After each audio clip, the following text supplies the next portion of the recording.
Wait. Let me call you back. Right here in this wood line, there's a badly decomposed body.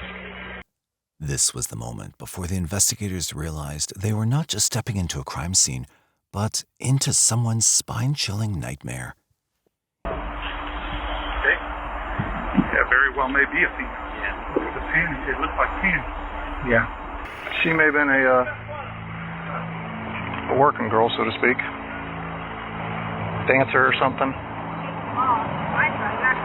Each clue led them down a dark and twisted path, one that made their skin crawl and breath catch in their throats. Obviously, we can't get a good look at the face yet. Is it just skull bone?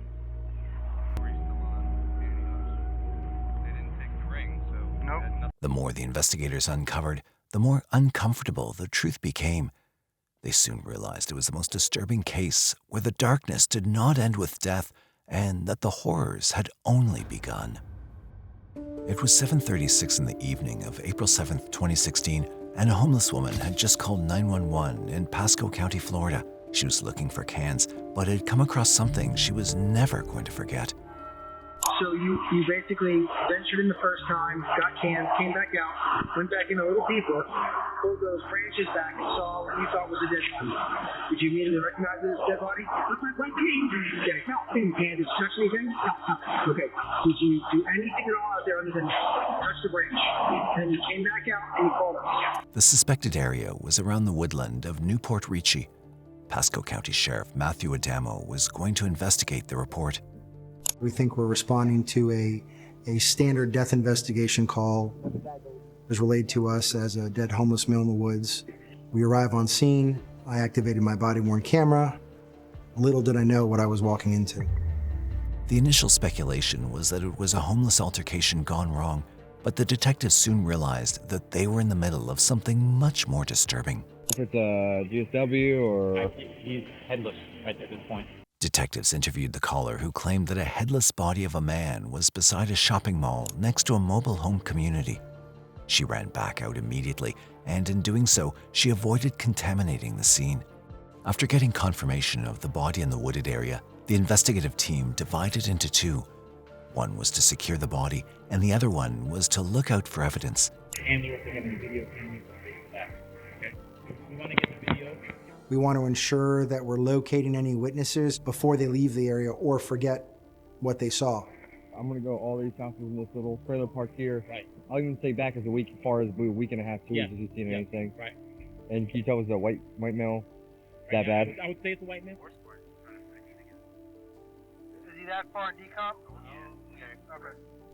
Fortunately, the nearest was the Metro PCS store, where they may find something horrific that was caught on camera. Do you have physical drives here, like actual hard drives that record? No. Mind if I take a peek at your system? Can I just look at it, see what kind of system it is? Thank you, I appreciate it. Simply because we see surveillance video cameras doesn't mean that we're going to get any information from them. Do you guys have cameras out back? Well, honestly, I have no idea what this is over for. Let's see if there's anything on it. I need like 2 weeks worth from today back. Oh, 2 weeks? Yeah.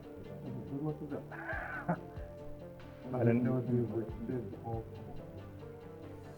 The employee took him to the room where the CCTV footage was being recorded, but most of it was erased. The new owners had just bought this building on Friday, because of which everything on camera was erased. In the meantime, a different team of police officers secured the area and cleared the path to the body. Their priority was to identify the victim and draw initial conclusions. The investigators were moments away from a revelation that would redefine their entire search. It's like a female flip-flop.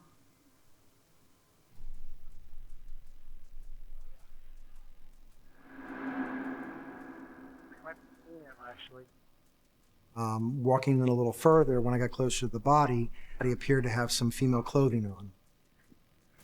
Hey, Sarge. Yeah. Looks like it might be a female, actually. Yeah, that might be one of her shoes. There's another shoe back there matching. So that changed a little bit of the dynamic of what we were looking at here.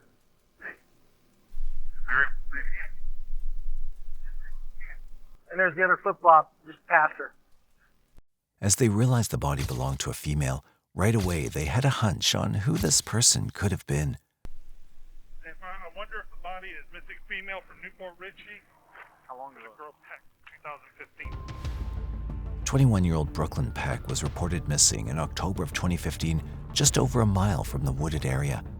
After a long investigation, police had labeled her as an unsolved case. The search for Brooklyn had worn out, and the hope of finding her safe and sound had died down with it. But when the newly found body appeared on the news, Brooklyn's family had again hoped to gain some kind of closure after 6 agonizing months. My relationship with Brooklyn was very, very close. More like a daughter to me. Brooklyn was liked by everybody who met her. Everyone who would meet her would say what a lively personality she had.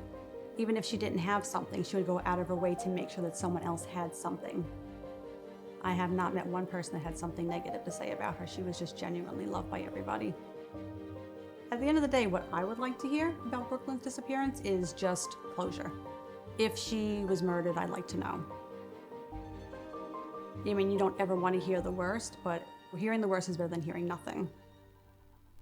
However, the confirmation on whether it was Brooklyn relied on the coroner's report, which would happen after forensics securely got to the body and took it in for a test. But all of that had to wait until the crime scene was thoroughly investigated and the tricky location of the body was playing a number on them.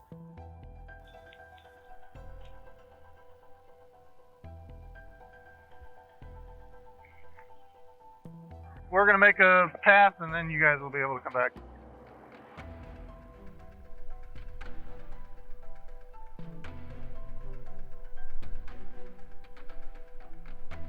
Watch this stump right here. And the flip-flop. Here, let me open up some of these branches.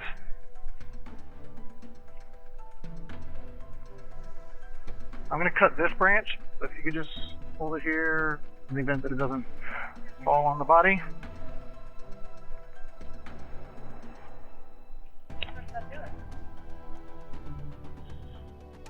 Around 9:05 in the evening, they finally were able to take a closer look at the body.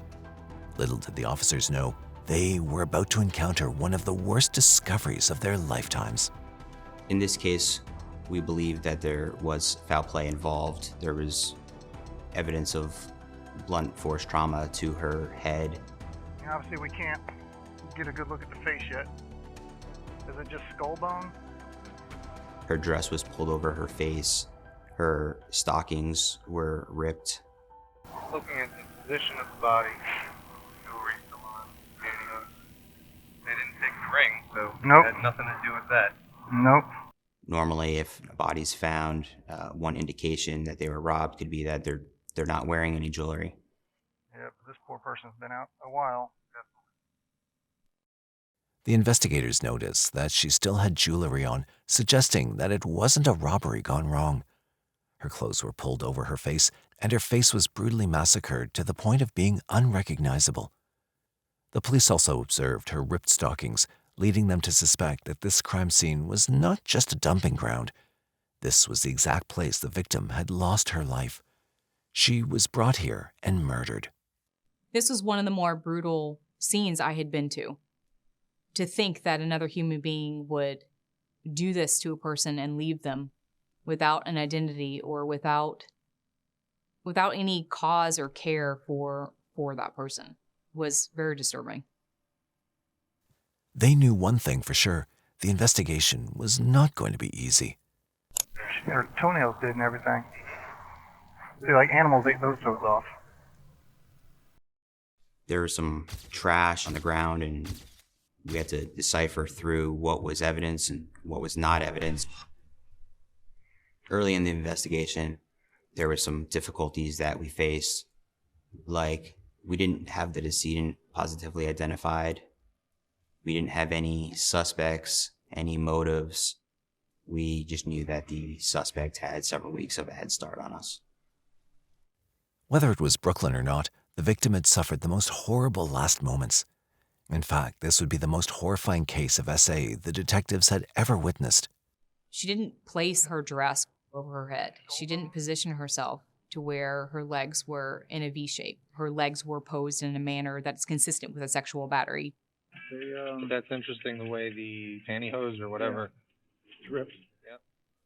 We ended up getting word from the medical examiner's office that the cause of death was blunt force trauma to the head. Bite marks. The investigators knew they'd witnessed the aftermath of a disturbing, sexually depraved fantasy. It's here that the true disturbing story would start to unfold. Well, with the weather we've had, it could speed up the decomposition. As for the identity of the Jane Doe, Brooklyn Peck was their closest bet.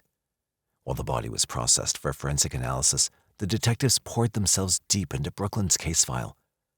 That is where they made a grim discovery. Even before the forensic report negated the connection between the body and Brooklyn, they detected a physical feature that made it impossible to be Brooklyn. This was one of the many movie-like twists in this case. Brooklyn was missing the tip of her pointer finger on her left hand, while the recovered body had the tip intact.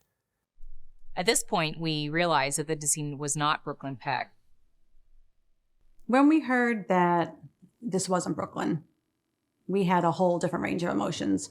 We went from being happy and relieved that it wasn't her to also being sad that it wasn't her, because we were kind of hoping at this point that we would have some closure. The attempt to make a positive identity of Jane Doe was back to zero. The next daunting task was to comb through the missing persons reports of the month until they found a positive match. They began a rigorous search through recent missing persons reports, determined to find the woman's identity and, if possible, bring closure to yet another family waiting for answers. As they worked their way through records, they finally had found a match.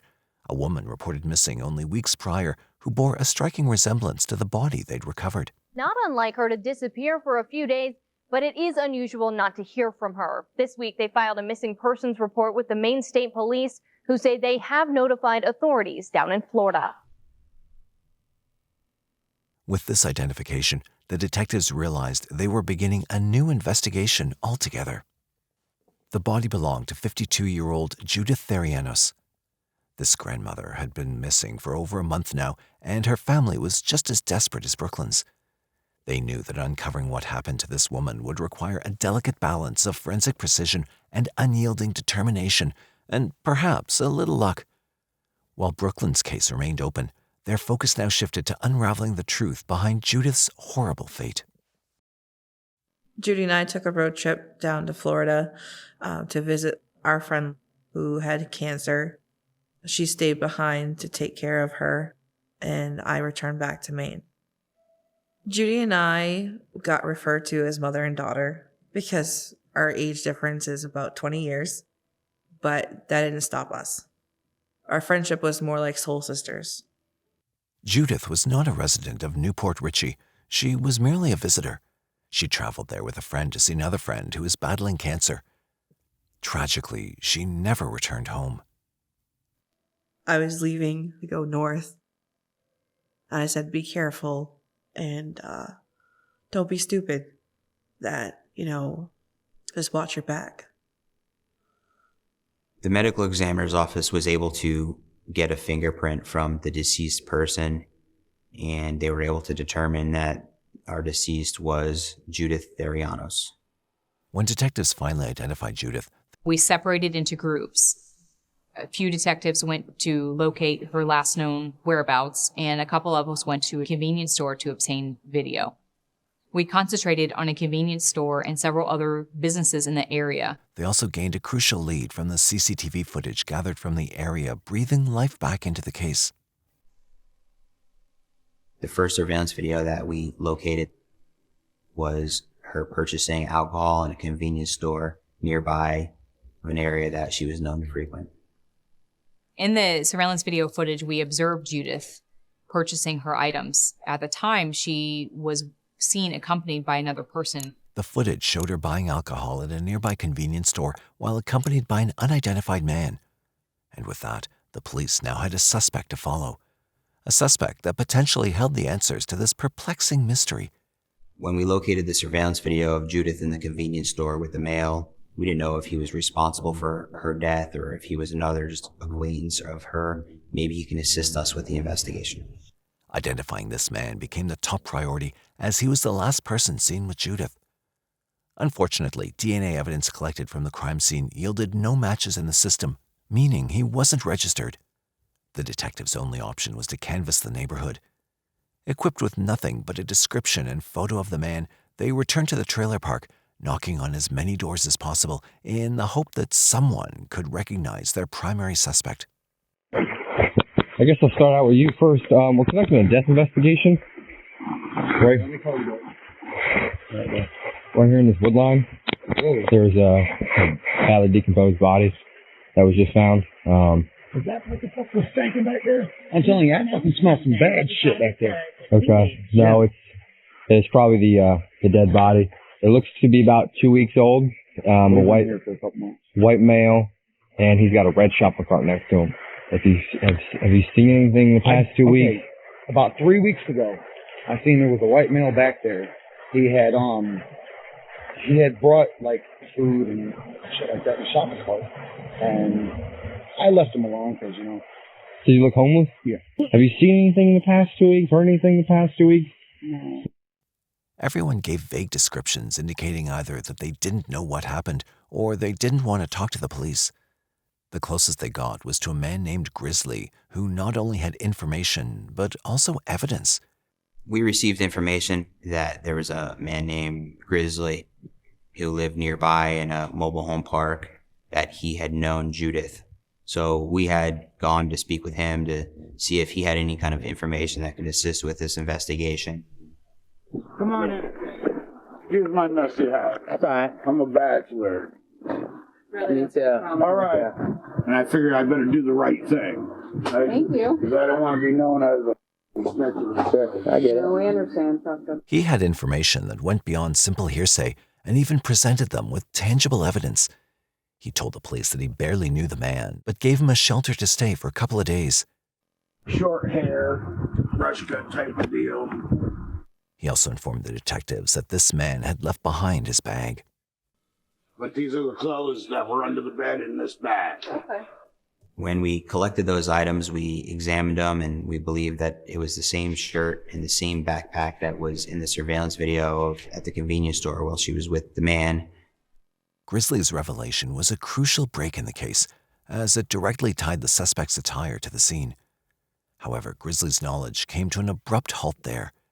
He claimed he didn't know much about the suspect beyond the fact that he seemed anxious, almost paranoid, and in a hurry to leave town. According to Grizzly, the man had talked about buying a one-way ticket to Chicago, but hadn't offered any personal details or even a name. He sold his vehicle for a plane ticket. You don't know where the plane ticket was for, though? Chicago, that's all he said. But it's here detectives were about to get an unexpected lead, and it unfolded in a manner that made the mystery even more unsettling. After we spoke to Grizzly, I was walking back to my car, and a man named Stefan said, "Hey, detective, can I talk to you about the IRS?" And he gave me a wink as he said it to me, which made me believe that he didn't want to talk to me about the IRS, and he probably had more information. The cops sensed a possibility of a lead so impactful that it could crack open the case entirely. They were at a make-or-break moment in their investigation, so they quickly assured him that anything he disclosed would be handled with the utmost confidentiality and protection. That was when Stefan talked. Well, you know where the dollar store is over there and the liquor store? Yeah. I'm guessing it was about 6 p.m. And he walked with me to get cigarettes at the liquor store. We came out, and she was on the side of the dollar store, kind of leaning against the wall. I waved to her, and he goes, "Who's that?" And I said, "That's Judy." Stefan knew not only Judith, but also the mystery man. According to Stefan, his name was Timothy. It was when he was with Timothy at a convenience store, Timothy had expressed his curiosity about Judy. With Grizzly's evidence tying the mystery man to the scene, and now Stefan's implied willingness to reveal something huge, the investigators were nearer to the bottom of the truth than ever. Stefan was on the brink of revealing something that would finally unravel the mystery once and for all. Who knows what's in somebody's head? I guess one confided in me. He says, "Can I tell you something really bad that I did?" I said, "I guess, unless you killed her." He goes, "Yeah, that's what I'm talking about." And I panicked. I got up and I started pacing. Oh my God. I was like, oh my God, oh my God, oh my God. I go, yeah, how do you think I feel? And I didn't want to hear no more. At that point, I was freaking out. And then he went on to say something about getting a rush from doing it. The mystery man was finally identified, but this was just the beginning of what Stefan was about to reveal. He said, yeah, I've been back to the spot 2 times with alcohol. And when he said alcohol, did he meant like drinking alcohol? Drinking alcohol. I got the feeling that he meant alcohol to clean, kind of like clean up or whatever. Like a peroxide type of a thing, like rubbing alcohol. Yeah. At the scene, we located a rubbing alcohol bottle. At the time, we didn't know the significance of it. Now we know that he took rubbing alcohol and poured it on her body in an attempt to conceal his identity by killing the DNA. Starting that night, I'm like freaking out. I couldn't sleep for days. I barricaded my door. I sleep with a knife under my pillow. I sleep with my phone right in my hand. How long have you known him for? When did you first meet him? About a week before he confided in me. So you have only known him for a short period of time? Let me stop you. I'm so sorry. Go ahead. When you say you and him, who was that? 10. Stefan identified the man as Timothy Johnson. I wish I could give you more, but... You've been a big help. Very good. Timothy had expressed his sexual interest in Judith, but within a couple of hours, the interest would take a deadly turn. The detectives were moments away from a discovery that would rewrite the story entirely. It was a huge turning point for us because it felt like we were getting closer to figuring out who had killed Judith. You can't leave him here. You can't leave him here. He'll kill me. Detectives did a background check on Timothy Johnson, and they found that he'd been previously arrested 4 times in Florida for aggravated battery, domestic battery, and 2 times for failure to appear in court. Just go on and spread your legs for me. Nothing else on you, right? That I didn't catch? Interestingly, one of those aggravated assault arrests took place 3 weeks before Judith's body was discovered. Nothing in your waistband, nothing like that? He was drinking heavily and broke into a woman's home late at night, but more importantly, this meant that he was already in the police's custody. Ethan. He broke in the window just about an hour ago. Were you in bed sleeping? I was on the couch. You were on the couch sleeping. He comes around the hallway with a knife in his hand. He threatens to cut me up and everything. Timothy Johnson was so cold-hearted and didn't show any type of remorse about the crimes that he had committed. Now that the detectives are armed with witness statements, CCTV footage, and evidence that puts him near the crime scene, the detectives will cut straight to the elephant in the room. The video evidence alone was significant. It captured Timothy near the crime scene around the time Judith was killed, with witnesses also recalling his erratic behavior and interactions with Judith in the days leading up to her death. With these pieces coming together, the detectives were prepared to build a solid case, knowing that Timothy's violent history provided context and weight to the current charges. The cops felt that they'd finally found the cold-blooded killer, but when the detectives went to the prison to interrogate him, little did they know this was just the beginning. How you doing, Timothy? My name's Detective Luches. My partner's Detective Burbridge. Okay. You're not in any trouble right now, but I have to read your Miranda, okay? You have the right to remain silent. Anything you say can and will be used against you in a court of law. At that point, I was nervous, too, because I wanted to make sure I didn't screw it up. I wanted to get this guy. It was like my life's mission. I have a picture of you with a person named Judith Theranos. Okay? Yeah. So obviously you guys are hanging out. How did you know her? She used to go around the neighborhood I was staying at. As they delved deeper, detectives realized they weren't just investigating a single murder. They were unraveling a pattern of escalating violence, and Johnson's arrest history hinted at a man accustomed to escaping serious repercussions for his actions. While talking to Timothy, we were able to realize that this is not his first rodeo. When he spoke to us, he was calm, pretty soft-spoken. He didn't appear to be aggressive. This was not the first time he's been interviewed by law enforcement. Do you know anything about her death? When was the last time you saw her? Somewhere around March. Up until now, have you heard that she died? Yeah, that's the first I've heard of it, yeah. So you don't know her on a personal level. Is it somebody you would have hung out with? Just, yeah. We did have sex, but just regular consensual. He admitted that he knew Judith, and then he admitted to having sex with her. So we knew as detectives that we were getting closer to having him confess to murdering Judith. They thought they were nearing a confession, but they were in for a surprise. Well, I'm going to go ahead and cut to the chase because we know that you killed her. Okay? I can tell you right now. We know that you killed her. So what can you tell us with regards to that? And here's where I'm at with this. I know that you're lying, obviously.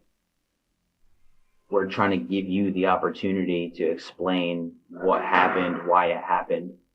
We think that during your guys' consensual sex, it escalated and then it turned to the point where you killed her. I think it was an accident. That's really what I think. Am I allowed to have my lawyer present?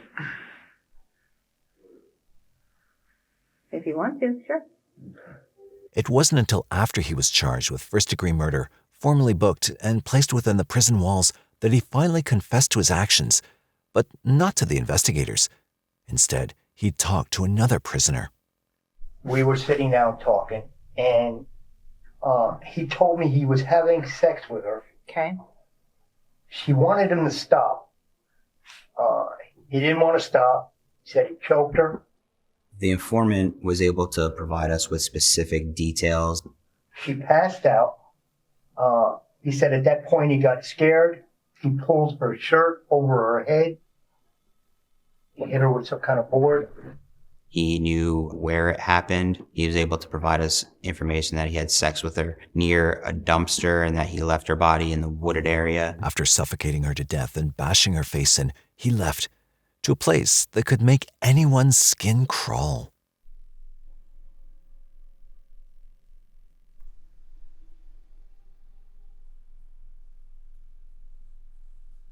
I obtained surveillance video footage of him at the restaurant eating. And it was the same time as the transaction on Judith's credit card. Timothy was just sitting there nonchalantly. He wasn't panicked. He wasn't freaking out. It was like nothing ever happened to him. Timothy swallowed down some waffles with his victim's stolen credit card. What he planned to do next would forever haunt even the most seasoned investigators. His desires had crossed a boundary that no one dared imagine. He said he went back and had sex with her again. When I was like, really? Wow. During all of the investigations that I've worked, I've never seen anything like this. You want to know the truth. It sickens me. I mean, I'm no angel. I've never done something like that. Timothy Johnson was sentenced for a lifetime. In remembering Judith Therianos, we honor her life and advocate for a world where every individual is treated with dignity and respect, ensuring that no one else becomes a victim of such senseless violence. We always see the worst in humanity. So nothing really surprises me. So this was sick and it was disturbing, but it wasn't something that I was... Well, that's a lie. I was impacted by it. I had nightmares. But not so much because of him, but because her last moments were really terrible. I'm thankful and I'm grateful to have closure, but my heart goes out to the families that don't have that closure, that they're always wondering and have that hope that maybe their loved one will just reappear. The timing and nature of this confession sparked countless debates, leaving investigators and the public alike to wonder, was he grappling with guilt, or was there a darker side to his selective silence? Let us know in the comment section below. And if you found today's video interesting, please consider subscribing to our channel, hit that like button, and share our videos. Also, if you have any crime story that you'd like us to cover, leave us a message in the comment section below.